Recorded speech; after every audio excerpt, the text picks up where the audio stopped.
The world wasn't ready for what Namibia just unleashed. From the moment Namibi'a took office, the winds of change swept through the entire African continent. What was once a small, relatively unnoticed country was suddenly at the center of a global storm. This was no longer about the ordinary political maneuvering we were used to seeing across Africa. This was a bold declaration of sovereignty, independence, and power. An unprecedented message sent to the global powers that had long treated Africa as their playground. Namibia had been a quiet player on the international stage for years, but the arrival of Namibi'a completely changed that. Her rise to power didn't just surprise the political elites within Namibia. It sent shockwaves through the Western capitals and corporate boardrooms, who suddenly realized that they were facing a new kind of African leader, one who wasn't going to beg for foreign aid or follow the typical colonial script. Namibi'a had a vision, and she was willing to do whatever it took to make that vision a reality. When she stepped into office, she was aware of the enormous pressure that would be placed on her. Namibia, a country of just over 2 million people, had long been an economic and political pawn for foreign powers, including the European Union and the United States. Namibia's vast mineral wealth and natural resources had been controlled by multinational corporations for decades, leaving the local population to bear the burden of poverty, unemployment, and underdevelopment. But Namibia's agenda was clear from the start: reclaim Namibia's sovereignty, control its resources, and chart a new course for Africa's future. Her first major move came swiftly after her inauguration. As part of her broader plan to assert Namibian independence, Namibia's government took immediate action against foreign citizens who had overstayed their visas. The targets of her first move? Over 500 American citizens who were living in Namibia without proper documentation. Now, expelling foreign nationals is nothing new in international politics, but Namibia's decision to target Americans was nothing short of revolutionary. She didn't just expel these individuals quietly. She made sure the world knew why. If Africans are forced to meet stringent visa requirements to enter the United States, then why should Americans be allowed to roam freely through our lands without any accountability? Namibi'a boldly declared in front of an international press conference, her words ringing with a determination that could no longer be ignored. This wasn't just a diplomatic or bureaucratic move. It was an act of defiance against the Western world's historically unjust immigration policies and a rejection of the power imbalance that had existed for so long. This was a calculated strike against the Western powers, who had taken the freedom of African nations for granted. Namibi'a made it crystal clear that Namibia would no longer be a passive participant in the global game. It was time for the country to take control and set its own rules. In Namibia, the reaction was nothing short of euphoria. For years, the Namibian people had been subjected to Western dominance, watching as their resources were siphoned off by foreign powers, while their own communities languished in poverty. Now, they had a leader who was taking a stand, someone who was unafraid to challenge the status quo. But the implications of Namibia's move were far-reaching. While the Namibian population cheered in the streets, the rest of the world began to take notice. Western governments scrambled to respond to the shockwaves sent through international relations, while multinational corporations operating in Namibia began to reassess their strategies. They understood that Namibia, under Namibia's leadership, was no longer the quiet, compliant nation it once was. The United States, in particular, was furious. The State Department issued a formal statement condemning Namibia's actions, calling it an unprovoked and hostile act that would have serious repercussions for future bilateral relations. But the president of Namibia wasn't fazed. In a world where African nations had been historically coerced into accepting whatever terms were handed down from the West, Namibia had taken a stand that sent an unmistakable message. The time for African nations to act on their own terms had arrived. This wasn't just about expelling a few individuals. It was about reclaiming dignity. For too long, African nations had been treated as subordinates in the global hierarchy. They had been expected to adhere to the rules set by foreign powers, with no respect for their own sovereignty or autonomy. But Namibia was different. Namibia was sending a message that it was time for African nations to rewrite the rules of the game. And Namibia wasn't done yet. This was only the beginning of her bold agenda. Within weeks, She began making waves in international politics, making it clear that Namibia would no longer be a passive recipient of foreign aid or directives. She would not play by the rules established by colonial powers. Instead, she would create a new set of rules, rules that put the interests of Namibia and Africa first. In addition to the expulsion of the Americans, Nandinba announced that Namibia would begin to engage in new diplomatic alliances, alliances that reflected the changing global order. Her government initiated talks with countries like China, Russia, and India, countries that had long been excluded from Africa's economic future, but were now becoming increasingly influential players on the world stage. This move was strategic. It wasn't just about creating new trade deals. It was about diversifying Namibia's alliances and distancing itself from the historical ties that had often been detrimental to its development. The rest of Africa was watching closely. Nandimba's rise to power and her aggressive policies were sending a message that was difficult to ignore. For many, this was a sign of hope, a hope that Africa could finally break free from the chains of colonialism and domination. But for others, it was a threat. The European Union, the United States, and other Western powers feared that if Namibia's approach succeeded, it could inspire a wave of similar movements across the continent. Nandimba's bold leadership and her willingness to stand up to the West had positioned Namibia as a leader in the emerging Pan-African movement. Her actions were no longer confined to her nation's borders. They were resonating throughout Africa, sparking conversations about sovereignty, independence, and the need to assert control over Africa's own resources and destiny. But while Namibia's defiance was celebrated by millions across the continent, the Western world wasn't about to sit idly by. The power struggle was only beginning. As Nandinba continued to break with the past, she was preparing to face even bigger challenges ahead. The question now was whether her vision could become a reality, or whether the forces aligned against her would succeed in forcing her back into submission. The next few months would be critical. Nandimba's bold actions had put Namibia at the forefront of a global battle, one that would determine not just the future of Namibia, but the future of Africa as a whole. As the dust settled from the shockwave caused by the expulsion of over 500 American citizens from Namibia, the world began to realize that Namibi'a Nandinba wasn't just taking bold steps to secure Namibia's sovereignty. She was igniting a spark of Pan-African unity that would reverberate across the entire continent. What initially seemed like a nationalist act soon turned into a powerful call to arms for all of Africa. Nandinba wasn't merely focusing on Namibia's future. She was laying the groundwork for an entirely new African paradigm, a continent that could finally stand united, strong, and free from the shackles of colonialism and foreign manipulation. Her next move would send ripples across Africa. Nandinba made an announcement that would change the very fabric of African relations. In her first major speech after the expulsion of the Americans, she declared that Namibia would open its borders to all African citizens. No more visas, no more barriers. From that moment, anyone with an African passport could enter Namibia without the need for any bureaucratic hurdles. For the first time in decades, a nation was saying no to the colonial remnants of partition and exclusion. A nation was embracing African unity, not just as a slogan, but as an active policy. In her speech, Nandinba said, "If European citizens can travel freely across the African continent, why can't Africans travel freely across their own land? Why should we remain divided by borders that were drawn by colonizers with no regard for our people, our culture, or our future?" Her words struck a chord with millions of Africans who had long felt trapped by the artificial borders that divided them. This was the moment that many had been waiting for, the moment when Africa would no longer be seen as a fragmented collection of states, but as a unified, powerful entity. The announcement sparked celebrations across the continent. People in Kenya, Uganda, Nigeria, and Ghana took to the streets in support of Namibia's bold move.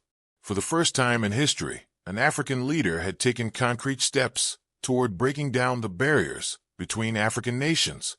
No longer would Africans have to navigate a maze of visa requirements and humiliating immigration processes when traveling between their own countries. No longer would they be treated as second-class citizens within their own continent. Nandinba's decision was seen as a direct challenge to the remnants of colonialism an act of defiance against the divisions that had been imposed upon Africa for centuries. But this wasn't just about convenience or making travel easier. It was about solidarity.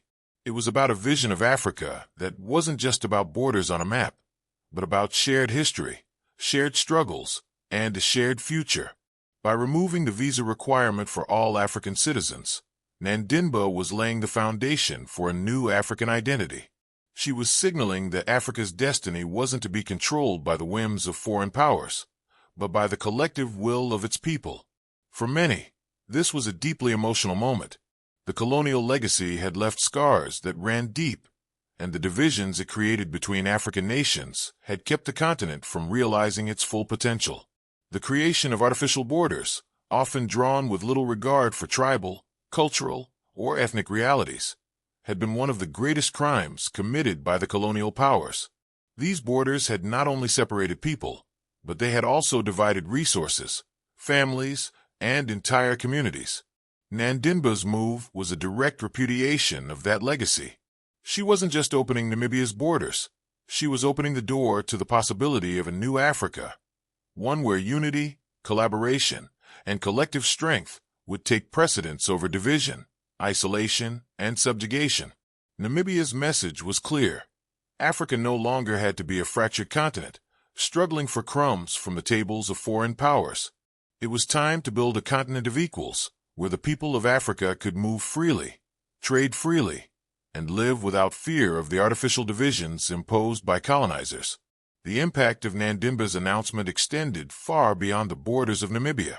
Throughout Africa, leaders were forced to take a hard look at the implications of her decision.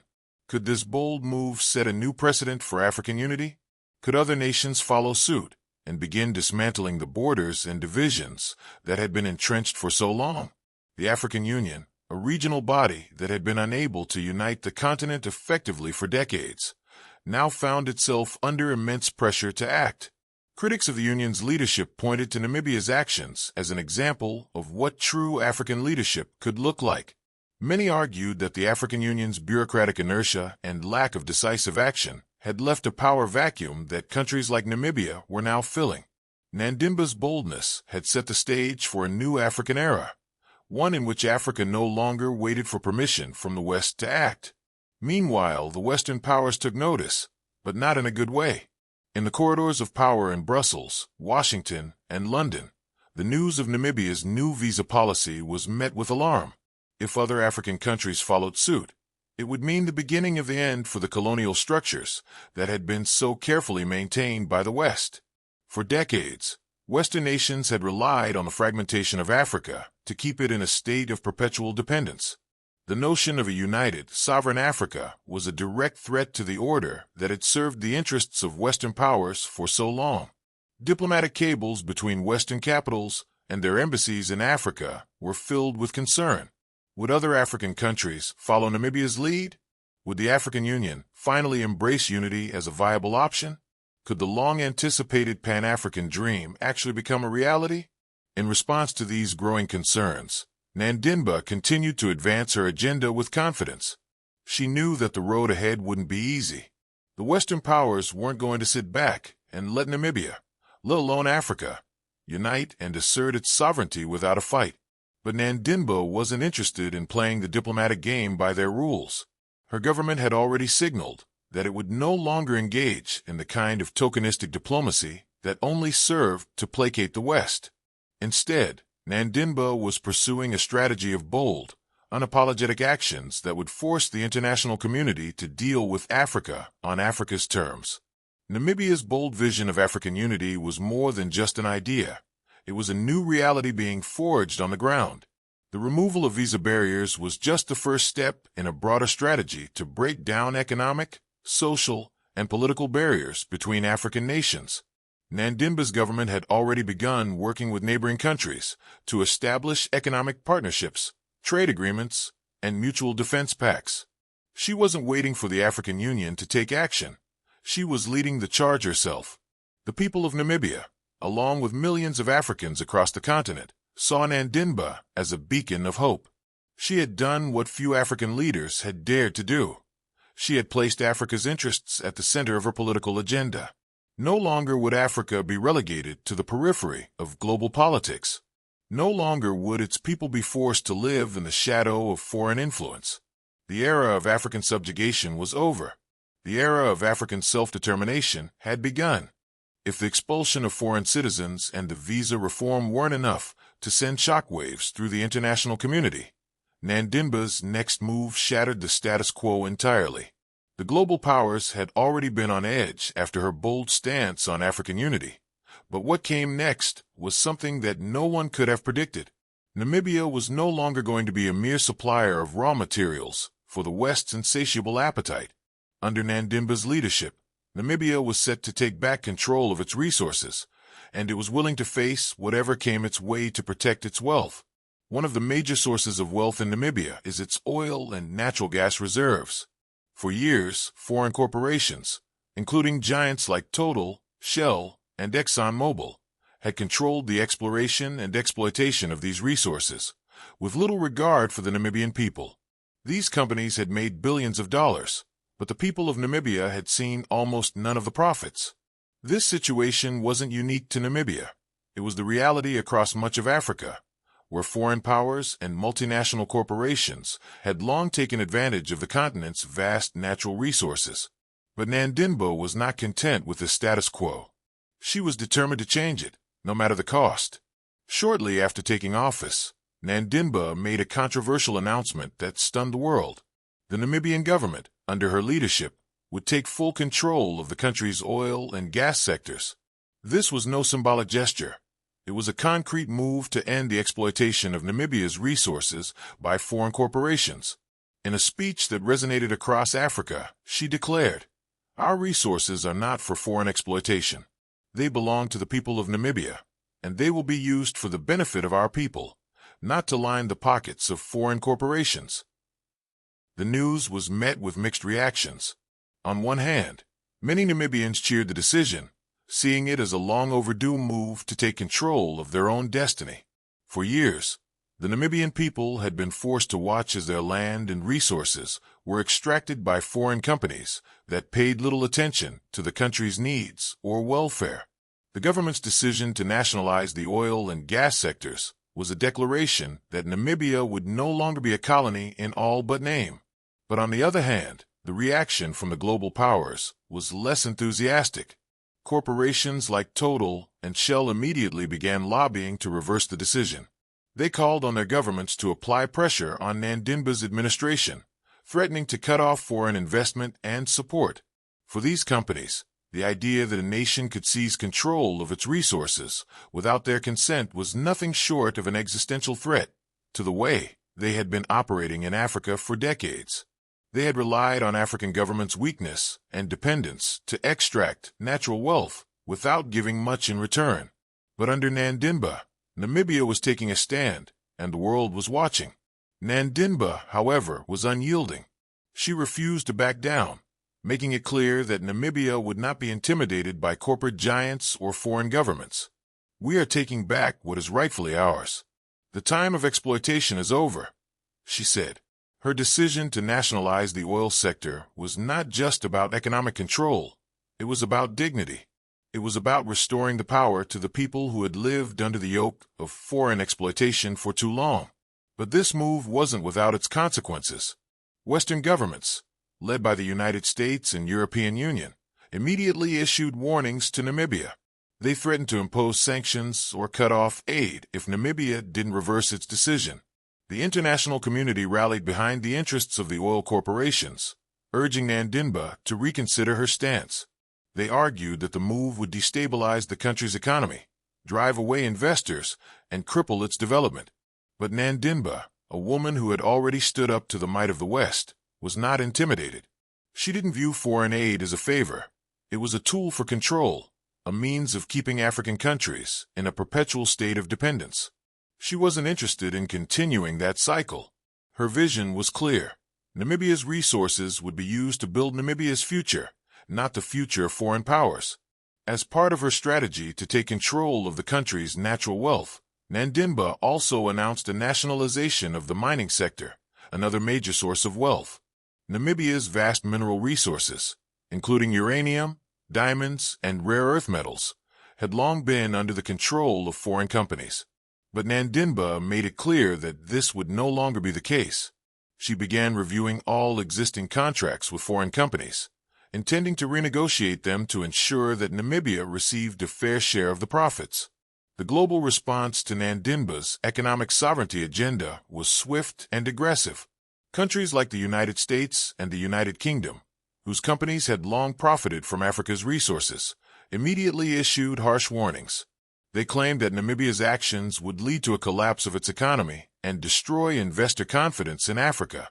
But Nandinba was resolute. She argued that Namibia would no longer accept the terms dictated by foreign powers. Instead, she would seek new alliances with countries that respected Namibia's sovereignty and understood the need for fair trade. It wasn't just about oil or mining, though. Nandinba's agenda was part of a larger vision for an economically sovereign Namibia, one that would not be dependent on foreign aid or investments. She spoke passionately about the need for Namibia to develop its own industries, to create jobs for its people, and to build infrastructure that would serve the country's long-term needs. This was about creating a self-sufficient nation, one that could stand on its own 2 feet and build a future based on its own resources. Her government set ambitious goals to create thousands of new jobs in industries such as agriculture, technology, and manufacturing. This wasn't just about diversifying Namibia's economy. It was about breaking the chains of dependence that had kept the country reliant on foreign interests for so long.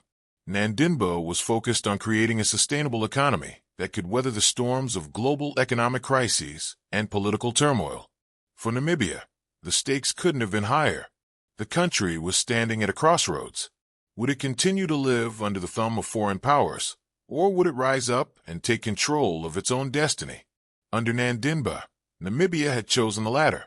The world watched with bated breath, wondering if her vision would succeed, or if the global powers would be able to force her back into submission. Nandinba's vision wasn't just about economic sovereignty for Namibia. It was about setting a precedent for the entire African continent.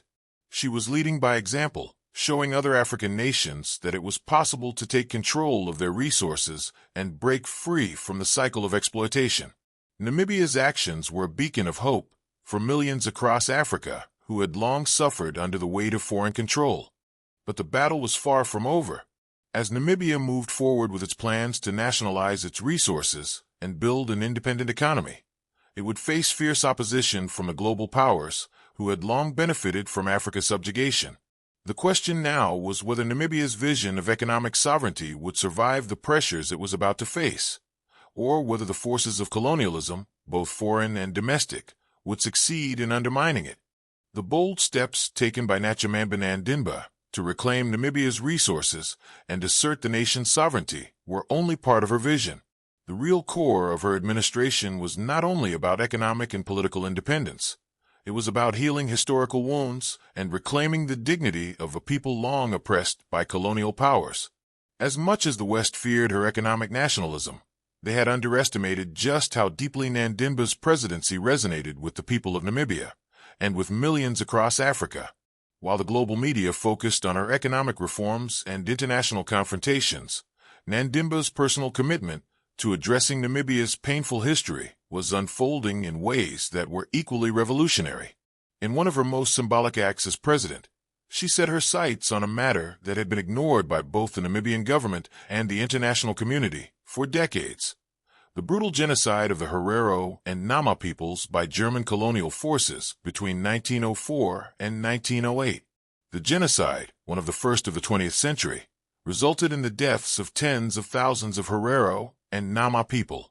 Yet, despite the scale of the atrocity, it had largely been left out of international discourse. Germany, which had perpetrated the massacre during its colonial rule over Namibia, had never formally recognized the genocide, let alone offered any reparations to the survivors or their descendants. Despite some negotiations over the years, the German government's efforts to address the issue had been minimal and insulting to many Namibians. The 2021 agreement, in which Germany offered a mere $1 billion in development aid, was rejected by Nandinba and the Namibian public as a slap in the face, a paltry sum for the lives lost and the scars that would never heal. Nandimba, however, wasn't one to accept empty promises. Her administration immediately began to push for something much more significant: a formal apology from Germany and reparations that acknowledged the full scope of the genocide. Her stance on this issue would soon become one of the most defining aspects of her presidency, and it was clear that it wasn't simply about financial compensation. It was about justice, recognition, and dignity. In a powerful speech delivered to a gathering of Namibia's traditional leaders, Nandimba declared, "We will not accept half measures, empty gestures, or half-hearted apologies. Our ancestors deserve more than that. The Herero and Nama genocide must be recognized for what it was, a crime against humanity." Her words resonated deeply with the survivors, their descendants, and with millions of Africans who had seen similar injustices swept under the rug by former colonial powers. Nandimba's call for justice was not only aimed at Germany. It was a direct challenge to the global order that had allowed these atrocities to be forgotten. She had positioned Namibia as a voice for Africa's historical memory, a continent that had been systematically plundered, enslaved, and colonized for centuries, yet had never been truly acknowledged for its suffering. Her stance on the Herero and Nama genocide became a rallying cry for all African nations that had endured similar fates under colonial rule. It was a call for all of Africa to demand recognition for its history, for its suffering, and for its survival. The global response to Nandimba's actions was swift and polarized. While some African leaders praised her for standing up to Germany, others feared that such a bold stance would risk damaging diplomatic relations with European countries, potentially leading to sanctions, trade disruptions, and political isolation. For many in the West, the notion that Africa could demand reparations for colonial crimes was seen as a direct challenge to the narrative they had carefully constructed over the years, the narrative of Western superiority, of African nations that had moved on from their colonial past. Germany, already facing mounting pressure over its colonial history, was forced to respond. However, unlike in previous years, the government could no longer ignore the growing global momentum for reparations. Nandimba's administration had changed the discourse entirely. This wasn't just about Namibia anymore. It was about the broader African struggle for historical justice.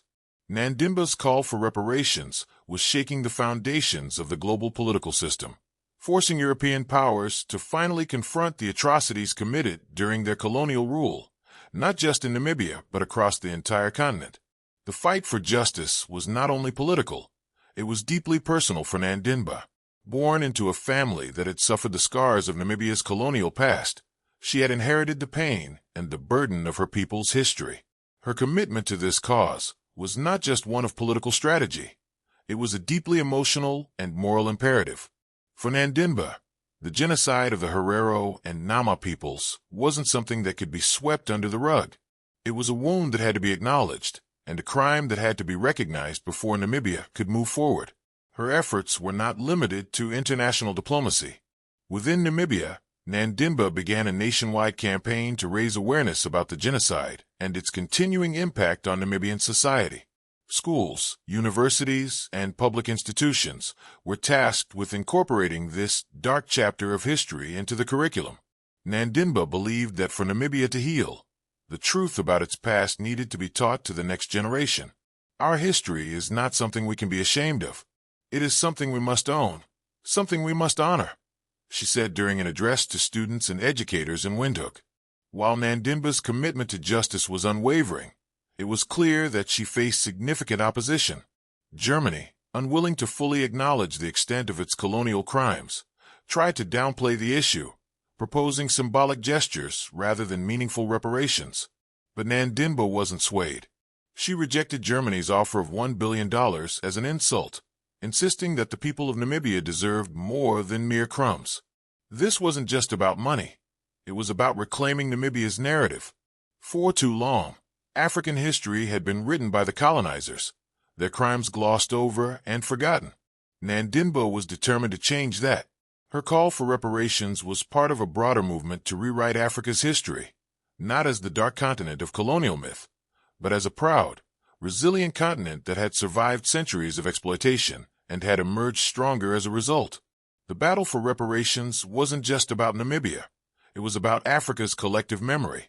It was about standing up to the colonial powers that had stolen Africa's wealth, culture, and lives.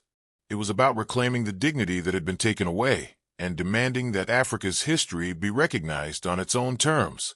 Namibia, under Nandimba's leadership, was leading this charge, and Africa was watching closely. By the time Nandimba had addressed Namibia's historical injustices and begun to shift the economic balance of power within the country, it was clear that she wasn't just leading Namibia. She was spearheading a revolutionary movement that would change the course of African history. What began as a series of bold, seemingly isolated actions had now evolved into something far more profound. Nandimba's presidency was not merely about making Namibia a stronger, more independent nation. It was about igniting a Pan-African fire, one that had the potential to completely reshape the geopolitical landscape of Africa and the world. Nandimba's vision for the future of Namibia, and Africa as a whole, was rooted in the idea of self-sufficiency, independence, and sovereignty. But her approach wasn't about retreating into isolation. Rather, it was about building alliances based on shared values and mutual respect. She wanted Africa to stand on its own feet, free from the shackles of foreign aid, foreign intervention, and foreign control. One of the key pillars of her vision was the creation of an independent and robust African defense and security infrastructure. Africa had long been dependent on Western military aid and international peacekeeping forces, often leaving the continent vulnerable to foreign interference. But under Nandimba's leadership, Namibia was taking the first steps toward a Pan-African defense alliance, one that would allow African nations to protect themselves from external threats without relying on foreign powers. Nandimba's government had already initiated talks with neighboring countries, such as Angola, South Africa, and Botswana, to establish a unified regional defense force. Her vision was to create a Pan-African security system that could deal with crises on the continent without the interference of outside powers. "We have the resources, the intelligence, and the manpower to defend ourselves," she said in a speech to African Union representatives. "No one knows Africa better than Africans. It's time we take control of our own security." This move was not only a strategic necessity, but also a symbol of Africa's growing determination to chart its own course. For too long, Africa's security had been determined by outside forces, whether it was NATO, the United Nations, or former colonial powers. Nandimba's decision to build an African-led defense structure was seen as a powerful assertion of the continent's right to self-determination. But Nandimba's vision wasn't limited to military might. She understood that true independence came not just from controlling the military, but from controlling the economy, the culture, and the narrative. Her administration quickly moved to implement policies that would further reduce Namibia's reliance on foreign capital. Namibia's strategy for economic independence went beyond nationalizing resources. It included investing in education, technology, and industrialization. Her government began to heavily invest in renewable energy, agriculture, and infrastructure development, seeking to create a sustainable and diversified economy that could withstand global market fluctuations.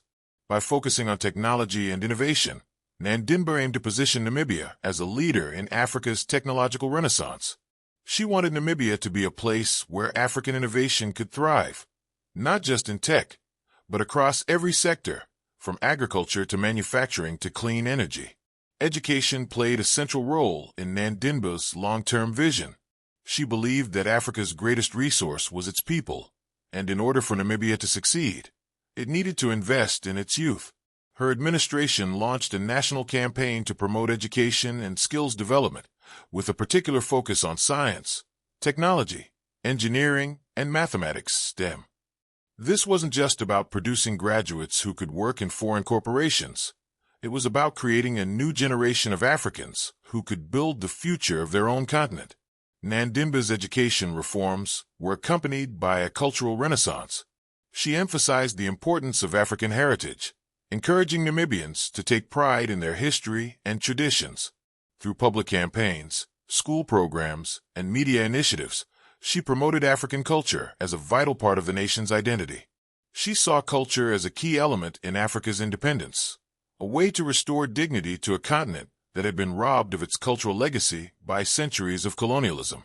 Our culture is our strength, Nandimba said during a speech at a cultural festival in Windhoek. It connects us to our past, and it will guide us to the future. As Namibia's domestic and international policies gained traction, Nandimba's leadership started to draw global attention. Her commitment to Pan-Africanism and her rejection of foreign dominance made her a beacon of hope for millions of Africans who had long been marginalized. Young leaders in countries from Kenya to Senegal began to take inspiration from her actions, organizing grassroots movements to demand greater sovereignty and independence for their own nations. The reverberations of Nandimba's policies were felt beyond Namibia. They were sparking a broader African awakening. But as with all revolutionary leaders, Nandimba's rise wasn't without opposition. Critics, both domestically and internationally, began to paint her as a populist, a nationalist, and even an autocrat. Western media outlets, which had once praised her as a reformist, now began to depict her as a threat to global stability. They questioned her economic policies, her authoritarian tendencies, and her refusal to back down from international pressure. At home, some factions of the Namibian elite, those who had benefited from the old system of foreign exploitation, began to speak out against her reforms. They argued that her aggressive stance on nationalizing resources and rejecting foreign aid would isolate Namibia and harm its economic prospects. But Nandimba wasn't swayed by their criticism. She understood that true progress often comes at a cost. "Change is never easy," she said in a televised interview, "but it is necessary for our survival. We are not here to please the powerful. We are here to serve the people of Namibia." Nandimba's policies began to take root in Namibia, and the results were clear. Unemployment started to decrease, especially among the youth, as new industries were created and jobs were generated. The infrastructure improvements were tangible, with new roads, hospitals, and schools being built across the country. Namibia was no longer the beggar at the table of international aid. It was beginning to create its own path to prosperity. But the question remained, could Nandimba's vision for Namibia and for Africa truly succeed? Would her policies be able to withstand the pressure from global powers that had long benefited from Africa's exploitation? And could she rally other African nations to follow her lead in creating a united, sovereign, and self-sufficient Africa? The answer to these questions remains uncertain, but one thing is clear. Under Nandimba, Namibia had become a symbol of resistance, self-determination, and hope for the entire continent. As the world watched, Africa stood on the precipice of a new era, one in which it could finally define its own future, free from the chains of colonialism, foreign intervention, and economic dependency.